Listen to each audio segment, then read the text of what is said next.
Tini 17 July sangrong sal. Buskangni 23 August eba 23 August salmarino kitingui kotor mas gathering khajakani thangai tongo Rajakhor Aguli eba Agartala hai. Hayo abono kitingui tini Agartala Press Club o kaisa nangkukmani kokchap panda khajakha Central Executive Committee no tiyei. Kokchap laimung panda o hai manjakha President Boromgunang Prem Kumar Riang GS Boromgunang Soponte Borma tei Montri Boromgunang Suklacharan Nowateano Khobei Joto Central Executive Committee ni adong ro Hambai joto kini media friend dong tini party IPF tini রাজ্য সব একটা যত সাংগঠনিক নিয়ে বিভাগীয় থেকে এবং রাজ্য কমিটি অব্দি যে তিন কার্যকর্তা কমের মধ্যেই কাইসে চিনি আলোচনা পান্ডা নাই স্পেশালি 23 তারিখ অগাস্ট में बाहिके बास्ते माने सक्सेस खाइनाय এবং তিনি সাংগঠনিক বজাগাও বমহাই बाहिके चलित दं ताबो जे परिस्थिति चलित दं आबन अभाव दंनानै याबा नांथांथाय आबन बेतैबो काहाम फैसन चिनि लते नेत्री रबा नायति बकरनो तेबो जानजानि माथे मैदानो पैसा काहाम पारफरमेंस के चलिनानै आबन एडभाइस दंनाय ते स्पेशली 23 तारिख अगास्ट जों आगरतलाबो जेहेतु चिनि प्रोग्राम नै ताकले जों दिल्ली थाङो जों आरो आशाबादी जों अगर काहाम एक प्रोग्राम से सफल खाइमानो आबन तिगिला ते स्पेशली काउसाबे राजनीतिक मैटर तो अब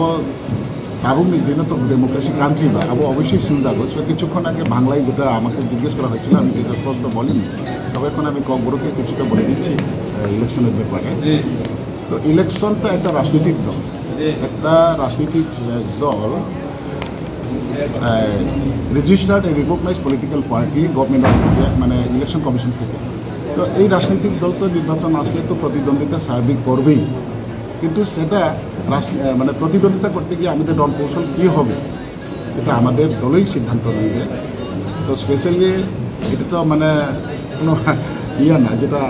ইলেকশনে আপনাদের কী হবে তো ইলেকশনে আমরা প্রতিদ্বন্দ্বিতা করব কী সিস্টেমে করবে সেটা সময়ে বলবে এবং সময়ের প্রতি আমরা কী স্টেপ নিতে হবে সেটা আমরা দলেরই সিদ্ধান্ত নেব তো ইলেকশন তো অবশ্যই মানে এটা আমরা লড়াই করবো কিন্তু যে কোনো রাজনৈতিক দল সবাই তো ইলেকশন আসলে পরে ব্যক্তিগত মানে যার দিন একটা সংগঠন নিয়ে আমরা একক লড়াই বা আমরা সিদ্ধান্ত নেব লড়াই কবে হবে কীভাবে হবে কোন নীতিতে হবে সেটা পরে কিন্তু আমরা লড়াই করার মতন সাংগঠনিক স্থিতি ঠিক রাখা সেটাই হচ্ছে আমাদের দায়িত্ব সেই বিষয় নিয়ে ইলেকশন এখনো ডিক্লেয়ার হয়নি কিন্তু প্রস্তুতি আমরাও নিয়েছি ইলেকশনেও লড়াই হবে আমাদের সংগ্রাম জারি থাকবে আমাদের আন্দোলন থাকবে মিটিং মিছিল জমায়েত সেটাই থাকবে প্রয়োজনে আমরা তো একটা আঞ্চলিক দল আমরা একটা ইস্যু নিয়ে আমরা রাজনীতি দল তো এই ইস্যু নিয়ে আমরা ভারত সরকারের কাছে গিয়েও আমরা দ্বারস্থ হব আমাদের বিষয়গুলো নিয়ে আপনারা একটু মানে দেখভাল করুন আমাদেরকে দেখুন আমাদেরকে একটু দেখবেন এই সমস্ত তো আমাদের থাকবে কারণ আমরা যেহেতু আঞ্চলিক দল আমরা একটা ইস্যু নিয়ে আমাদের একটা দল তৈরি হয়েছে স্পেশালি আমরা আজকে যেটা আমাদের রাজ্যে বা দেশে চলছে যে ইলিগাল মাইগ্রেন্ট সাইডে এই সমস্ত আমি যে গতকালকে মিটিংও বলে দিচ্ছি যে ইলিগাল মাইগ্রেন্ট আছে কি না সেটা তো ভারত সরকারই দেখবে তো ত্রিপুরাতে যদি সেটা মানে বিচার করতে হয় তাহলে তো রেকর্ডপত্রেই সব কিছু আছে আমরা মুখ খুলে বলার প্রয়োজন আমি মনে করি না কারণ ইলিগাল মাইগ্রেন্ট কি হচ্ছে না হচ্ছে স্পেশালি ত্রিপুরা যখন ইউটি ছিল ইউনিয়ন টেরিটরি ছিল তখন ত্রিপুরা বিধানসভার 30 জন এমএলএ ছিল ওই এমএলএর সময় এসটিদের 17 জন এবং নন এসটিদের 13 জন টোটাল 30 জন এবং 72 ইংরেজিতে পূর্ণাঙ্গ রাজ্য হওয়ার পরে 60টি বিধানসভা কেন্দ্রে 17ই রয়ে গেছে 13 তারা টেটালিস্টে অলরেডি এমএলএ হয়ে গেছে তো সেটা তো জনসংখ্যা বৃদ্ধি কারণ ডেমোক্রেসি তো এটাই বলে যে যার সংখ্যা বেশি তারই অধিকার তাহলে হঠাৎ করে এমএলএর সংখ্যার অধিকার যে পেয়ে গেল সেটা থেকে স্পষ্ট বোঝা যায় যে হ্যাঁ সেটা তো অবশ্যই বাইরের থেকে আগত হতে পারে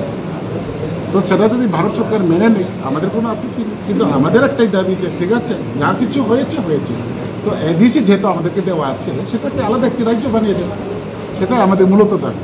হ্যাঁ তবে ভারত সরকার যেটা ইনিশিয়েটিভ নিয়েছে সেটা বাস্তবায়ন হোক সেটা আমরা সমর্থন আছি আমরা সমর্থন করব এবং আমাদের পার্টি আইপিএফটির একটাই দাবি যে হ্যাঁ অটোনমাস ডিস্ট্রিক্ট কাউন্সিলকে নতুন একটি রাজ্য বানিয়ে দেবে যেমন আমি একটা বাংলা স্পষ্ট করে বলে দিচ্ছি যেটা এক বাপের 2 সন্তান বড় ভাই এবং ছোট ভাই তো বাপের প্রপার্টির অধিকার তো 2 ভাইয়ের তো সমান অধিকার থাকবে না তো বাপের সম্পত্তি বড় ভাই বলে যদি সব কিছু নিয়ে নিই তাহলে ছোটো ভাইদের অবস্থা কী হবে ছোটো ভাইদেরকেও তো দেখতে হবে না সেটাই আমাদের আমরা আমাদের জনজাতিদের সোশ্যাল ইকোনমিক কালচার রক্ষার স্বার্থে আজকের দিনে আমরা আর অন্য কোনো দাবিতে আজকে সোচার হয়নি। আমরা একটাই লক্ষ্য যে অটোনমাস ডিস্ট্রিক্ট কাউন্সিল এরিয়াকে নতুন একটি রাজ্য আমাদেরকে করে দিই, যেহেতু ভারত সংবিধানে আছে। ভারত যেহেতু 14টি প্রদেশকে নিয়ে একটা দেশ স্বাধীন হয়েছে, 5টি প্রদেশ দিয়ে পাকিস্তান হয়েছে, 9টি প্রদেশ দিয়ে ভারত হিন্দুস্তান হয়েছে। তো 9 থেকে আজকে কতটা রাজ্য হয়ে গেছে। তাহলে যেহেতু অধিকার আছে দেওয়ানের, আইনের প্রভিশন আছে দেওয়ানের, তো সেই মোতাবেক আমরাও দাবি করছি যে আমাদের এডিসি এলাকাকে নতুন একটি রাজ্য করে দেবে, সেটাই আমাদের মূলত দাবি। তো বাকি দাবিগুলো বা সমস্ত যে নাংমানি আবার তো টংনাই ন এবং ভারত সরকার যেটা তাও যে ইলিগাল মাইগ্রেন্ট যে সামখাইতে বুঝছেন আপনার পূর্ণ সমর্থন, আপনার সঠিক বাস্তবায়ন অন্থম এবং সঠিক বাস্তবায়ন খাইনানি বাগै প্রয়োজন যদি বৈশ্বিক সহযোগিতা রিনা নাংকে বা চিং পুরো নাই। তবে চিনি মূলত দাবি ন চিং লড়াই মাইয়া চিনি মূলত দাবি ন আবনো তিনি মিটিং আগামী দিনে বুংনাই তিনি বুংনাই মাই আসাক দंनाय इलेक्शन हार जीत अब दंनाय न जितेखे अब इलेक्शन हारेखे अब इलेक्शन अब कोनो गावलिया हम इलेक्शन थाके अब स्वाभाविक जेखे किन्तु ब कौशल बा इलेक्शन अब जराव साना